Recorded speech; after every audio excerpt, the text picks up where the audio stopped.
बिस्मिल्लाहिर्रहमानिर्रहीम। अस्सलाम वालेकुम नाज़रीन, मैं अहमद फ़वाद हूँ। आप यूट्यूब चैनल देख रहे हैं। नाज़रीन, आज तारीख़ है 23 अक्टूबर और दिन है बुध का। सुप्रीम कोर्ट ऑफ पाकिस्तान में इस वक्त मैं मौजूद हूँ और दो बड़ी ब्रेकिंग न्यूज़ हैं आपके साथ मैंने शेयर करनी है। एक तो नाज़रीन सबसे बड़ा सवाल ये उठाया जा रहा था कि क्या जस्टिस याह्या अफरीदी वाकई इनकार कर देंगे या दो सीनियर जजेस जस्टिस मुनीब और जस्टिस मंसूर इस्तीफ़ा दे देंगे अगर उन्हें नामज़द ना किया गया चीफ जस्टिस। इन दोनों सवालों का जवाब मैं आपको दूंगा, क्योंकि जस्टिस याह्या अफरीदी साहब के चैम्बर में 11 जजेस की एक हंगामी मुलाकात हुई है और इस हंगामी मुलाकात में इन दोनों सवालों के ऊपर चीज़ें तय कर ली गई हैं कि जस्टिस याह्या अफरीदी इनकार करेंगे या नहीं करेंगे और क्या जजेस इस्तीफ़ा देंगे। और सबसे इम्पॉर्टेंट बात ये कि क्या हुकूमत का जो प्लान था जस्टिस याह्या अफरीदी साहब को चीफ जस्टिस बनाने का, वो प्लान डिफ्यूज़ होने जा रहा है। इस मुलाकात में क्या डिसाइड हुआ है, ख़ास तौर पर आइनी तरमीम को लेकर क्या डिस्कशन हुई है,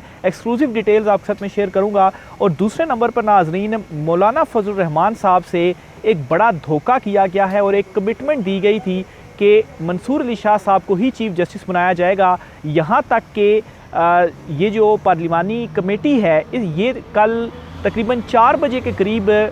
जो हुकूमती ज़राए भी बता रहे थे, ख़बरें दे रहे थे, वो भी यही था कि जस्टिस मंसूर को ही चीफ जस्टिस बनाया जाएगा। लेकिन एट द 11th आवर ये जो फ़ैसला है वो तब्दील हुआ। इसकी वजह क्या बनी, क्योंकि मैं भी आपको ये ख़बर दे रहा था, जो नाज़रीन मुझे रेगुलर सुनते हैं उनको ये मालूम है कि जस्टिस मंसूर अली शाह साहब के हवाले से मैंने ख़बर दी थी और हुकूमती ज़राए से ही ये ख़बर जो है वो सामने आई थी। और ये कल 4 बजे तक फ़ाइनल था कि जस्टिस मंसूर ही चीफ जस्टिस होंगे। अचानक से क्या हुआ जिसके बाद ये तब्दीली आई और जस्टिस याह्या अफरीदी को बनाया गया चीफ जस्टिस, इस पर भी कुछ एक्सक्लूसिव डिटेल्स हैं वो आपके साथ में शेयर करूंगा। सबसे पहले तो जी आपको बताता चलूँ कि जस्टिस याह्या अफरीदी साहब को जब चीफ जस्टिस नामज़द कर दिया गया, इवन के वज़ारत कानून की जानिब से जो नोटिफिकेशन था वो भी जारी कर दिया गया। उसके बाद जस्टिस याह्या अफरीदी साहब ने 2 मुलाकातें की हैं चीफ जस्टिस काजी फैज़ ईसा साहब से और फिर इसी तरह से एक मुलाकात की है जस्टिस मंसूर अली शाह साहब से। और ये उस मुलाकात के अलावा मुलाकात हुई है। एक तो जस्टिस याह्या अफरीदी ने आज सुबह अपने केसेस सुनने से पहले चीफ जस्टिस काजी फैज़ ईसा साहब से मुलाकात की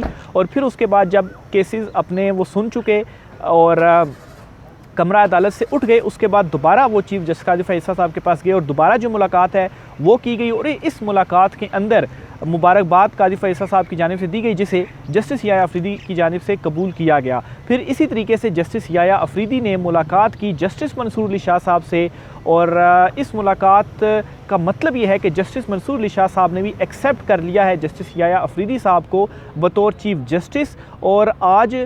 जब ये नोटिफिकेशन भी जारी हुआ वज़ारत कानून की जानिब से, तो जो कमरा अदालत का माहौल था, क्योंकि तीनों अदालतों में जो आज की सबसे हमारी एक वो क्यूरियोसिटी थी कि चेक करें कि नोटिफिकेशन के बाद जजिस का रिएक्शन क्या आता है या इनके तसुरात या बॉडी लैंग्वेज क्या आती है। तो जो कमरा अदालत के अंदर इन जजेस का जो एक बॉडी लैंग्वेज थी जस्टिस मंसूर की, जस्टिस मुनीब अख्तर की और जस्टिस याह्या अफरीदी साहब की, वो भी बिल्कुल नॉर्मल थी और ऐसे उनकी बॉडी लैंग्वेज थी जैसे इन जजेस को पहले से ही ये पता हो कि जस्टिस याह्या अफरीदी साहब को ही चीफ जस्टिस बनाना है। और बड़ा जो है वो एक होता है ना कि एकदम से अगर कोई चीज़ हो जाए तो आप थोड़े से हैरान हो जाते हैं कि ये क्या हो गया। कोई हैरानगी जजिस के चेहरों के ऊपर नहीं थे और बिल्कुल ऐसे था कि जैसे सब कुछ डिसाइडेड है। और इसके बाद जब हमने ये खोज लगाई कि ये जो बॉडी लैंग्वेज एक नॉर्मल है और बिल्कुल परेशान कुन बॉडी लैंग्वेज नहीं है, क्या जजिस की कोई मुलाकात तो नहीं हुई जिसके बाद और वहाँ पर कोई चीज़ें ऐसी सेटल हुई हों कि जजिस ने सब कुछ एक्सेप्ट कर लिया। तो उसके बाद एक ख़बर आई कि वाकई इन जजिस की जो मुलाकात है वो हुई है। अब नाज़रीन, ख़बर यहाँ पर यह है कि जस्टिस याह्या अफरीदी इनके चैम्बर में कोई 11 जजिस की जो मुलाकात है, जो मीटिंग है वो हुई और इस मीटिंग के अंदर ये चीज़ फाइनलाइज हुई कि जो जजेस हैं अगर जस्टिस याह्या अफरीदी साहब को चीफ जस्टिस बनाया जाता है या चीफ जस्टिस बनाया जाता है जस्टिस मंसूर अली शाह साहब को, तो जजेस की जानिब से कोई ऐसा रिएक्शन नहीं आएगा जिस तरीके से इस्तीफ़े के हवाले से ख़बरें फैलाई जा रही थी हुकूमत की जानिब से कि जजेस मंसूर अली शाह साहब और जस्टिस मुनीब अख्तर इस्तीफ़ा दे देंगे। तो कोई भी जज इस्तीफ़ा नहीं देगा बल्कि चीज़ों को फेस किया जाएगा। तो एक तो ये इस मीटिंग के अंदर जो है वो तय किया गया और दूसरे नंबर पर ये कि जिस भी जज को चीफ जस्टिस बनाया जाएगा इसे सारे एक्सेप्ट कर लेंगे कि यही चीफ जस्टिस है। यानी कि जस्टिस याह्या अफरीदी साहब अभी चीफ जस्टिस नहीं बने थे ये चीज़ तय हो गई थी जजेस में कि अगर उनको बनाया जाता है तो उन्हें एक्सेप्ट कर लिया जाएगा। लेकिन अब यहाँ पर सवाल ये है कि अगर एक्सेप्ट कर लिया गया है तो इसका मतलब ये हुआ कि हुकूमत का जो प्लान था जस्टिस याह्या अफरीदी साहब को चीफ जस्टिस बनाना और जस्टिस मंसूर साहब का रास्ता रोकना, वो उस प्लान में कामयाब हुई और आईनी तरमीम के बाद वो अपनी इस चुनतखब हुकूमत को बचाने में कामयाब हो गई। लेकिन ऐसा नहीं है, ये सारे के सारे जो जजेस एक पेज के ऊपर आ गए हैं, इस एक पेज के ऊपर आने का मतलब ये है कि हुकूमत का जो प्लान है वो डिफ्यूज़ हुआ और उसकी जो रीज़न है वो क्या है, इस मुलाकात के अंदर भी और ओवरऑल जजेस में इस वक्त जो 17 जजेस हैं इनमें से सिर्फ 3 जजेस ऐसे हैं जो कि इस हुकूमती तरमीम के फेवर में थे मुकम्मल तौर पर। बाकी जो सारे जजेस थे उनके हवाले से ये बिल्कुल नहीं कहा जा सकता कि वो इस आईनी तरमीम के फेवर में थे। और वो जो जजेस थे उनका एक पेज पर होने का मतलब ये है कि ये आईनी तरमीम जब चैलेंज की जाएगी तो इस आईनी तरमीम को मेरिट के ऊपर देखा जाएगा। जी, जस्टिस याह्या अफरीदी साहब को एक्सेप्ट करना, जस्टिस मंसूर जस्टिस मुनीब का इस्तीफ़ा ना देना, ये जो सारी बातें तय हुई हैं इसका मतलब ये है कि आइन के अंदर रहते हुए तमाम तर जो चीज़ें हैं उन्हें देखा जाएगा, उन्हें किया जाएगा। हुकूमत ने तो अपनी चाल चल दी कि ठीक है हमने तरमीम करके जस्टिस याह्या को चीफ जस्टिस बना दिया, लेकिन दूसरी तरफ जजेस की जानिब से इसको एक्सेप्ट तो कर दिया गया, लेकिन आइनी तरमीम के हवाले से क्या फ़ैसला हुआ कि जब ये चैलेंज होगी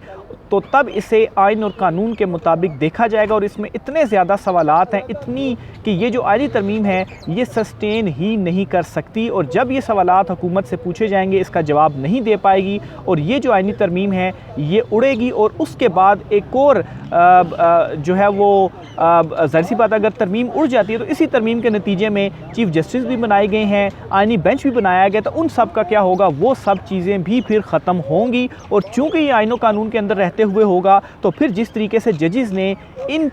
अभी चीज़ों को एक्सेप्ट किया है तो उस वक्त भी एक्सेप्ट भी करना पड़ेगा। और चूँकि आइन और कानून के अंदर रहते हुए चीज़ें सारी की गई होंगी तो फिर हुकूमत को भी ये तमाम तर जो चीज़ें हैं वो एक्सेप्ट करना होंगी। और ये मैं किस बुनियाद पर कह रहा हूँ कि जो 14 जजेस सेम पेज के ऊपर आए हैं। अब मसला यहाँ पर हुकूमत के लिए ये बनेगा कि वो जो आइनी बेंच बना रहे हैं उसमें अगर वो अपने फेवरेट जजेस को भी शामिल करते हैं और फेवरेट जजेस में अगर काजी साहब तो रिटायर हो जाएंगे, पीछे 16 बाजी और पीछे उनके पास 2 जजेस होंगे और आइनी बेंच तो कम से कम 5 जजेस पर मुश्तमिल जो है वो बनाया जाएगा, तो उसमें 3 जो जजेस हैं वो तो ज़ाहिर सी बात है दूसरी तरफ से आएंगे। तो अगर जजेस एक हो चुके हुए हैं तो फिर हुकूमत के पास जो अक्सरियत है आइनी बेंच में वो नहीं रहेगी और इसी चीज़ को लेकर हुकूमत इस वक्त सख्त परेशान भी है। तो ये जी सुप्रीम कोर्ट ऑफ पाकिस्तान में एक अहम तरीन जो मीटिंग हुई थी उस मीटिंग की कहानी है। दूसरी तरफ जी जो हुकूमत है या ये जो 12 रुकनी पार्लिमानी कमेटी बनाई गई थी इसमें ये चीज़ डिसाइडेड थी कि जस्टिस मंसूर शाह साहब को ही चीफ जस्टिस जो है वो तैनात किया जाएगा और शाम 4 बजे तक यही इतलात आ रही थी इवन कि हुकूमती ज़राए से, इसीलिए हम भी ये चीज़ रिपोर्ट कर रहे थे। लेकिन at the 11th hour justice Mansoor Shah साहब की जगह पर जस्टिस याह्या अफरीदी साहब को चीफ जस्टिस बनाया गया। इसकी क्या रीज़न है? इसकी रीज़न ये है कि और इसमें मैं आपको बताता चलूँ कि मौलाना फजल रहमान साहब से बिलावल जरदारी की जानिब से ये कमिट भी किया गया था कि आप 3 जजेस के रुकनी पैनल के ऊपर इतफाक़ कर लें कि 3 का पैनल आएगा और उसमें से किसी एक को चीफ जस्टिस बनाया जाएगा और हम जो है वो बनाएंगे जस्टिस मंसूर शाह साहब को ही चीफ जस्टिस। तो मौलाना साहब ने इसके ऊपर एग्री किया था, लेकिन फिर मौलाना साहब से भी धोखा हुआ। अब कहानी ये सामने आई है कि 11th आवर जो है हुकूमत की जानिब से ये स्टेप उठाया गया और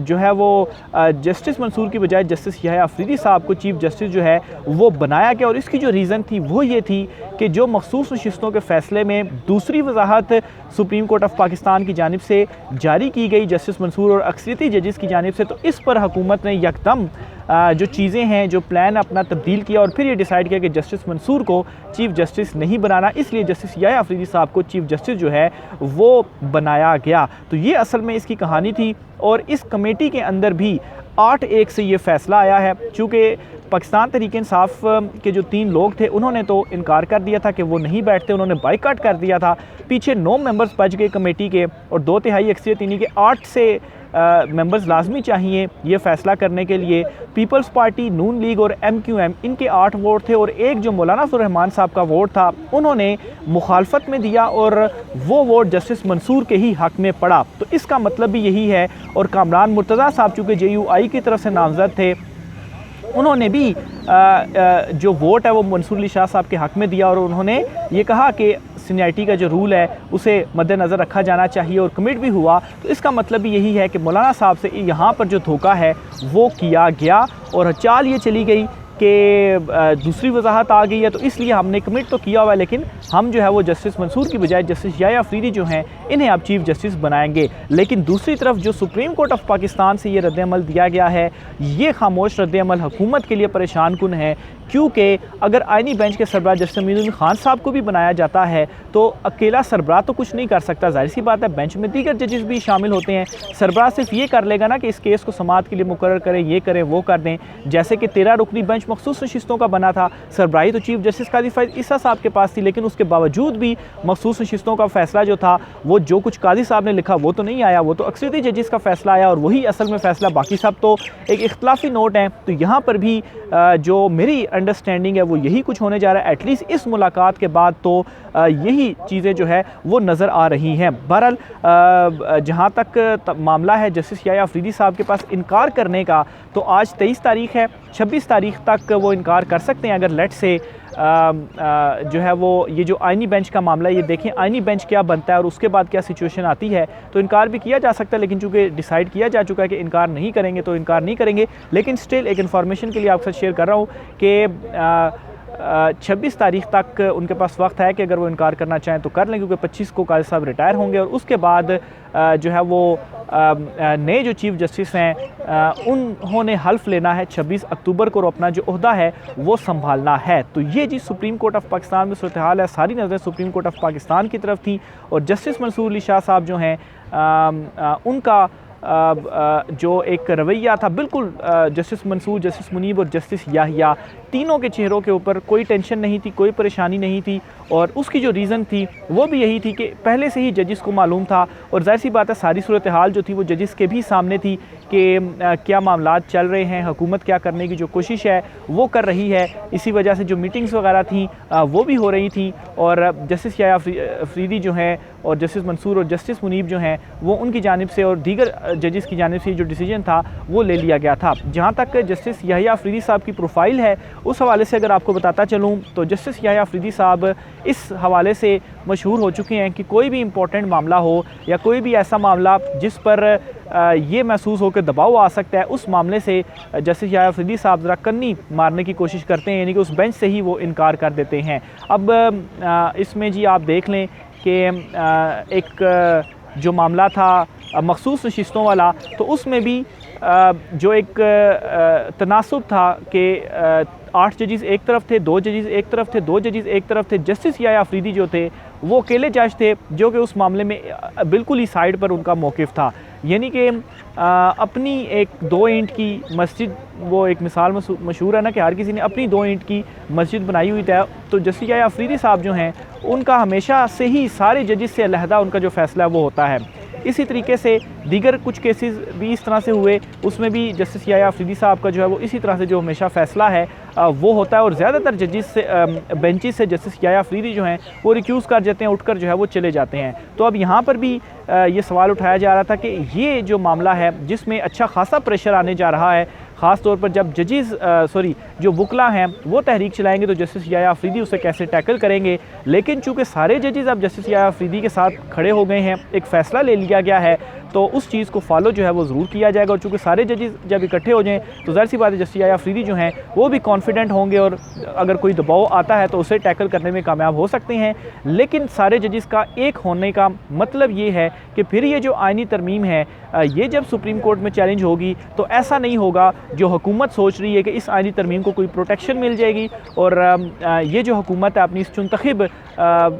पार्लियामेंट को चलाने में कामयाब होगी, बल्कि फिर आइन व कानून के मुताबिक जो चीज़ें हैं वो देखी जाएंगी। और इस तरह से अगर हुआ तो ये जो आइनी तरमीम है किसी सूरत भी सस्टेन नहीं कर सकती है। तो ये जी कुछ आम तरीन तफसीलात थी,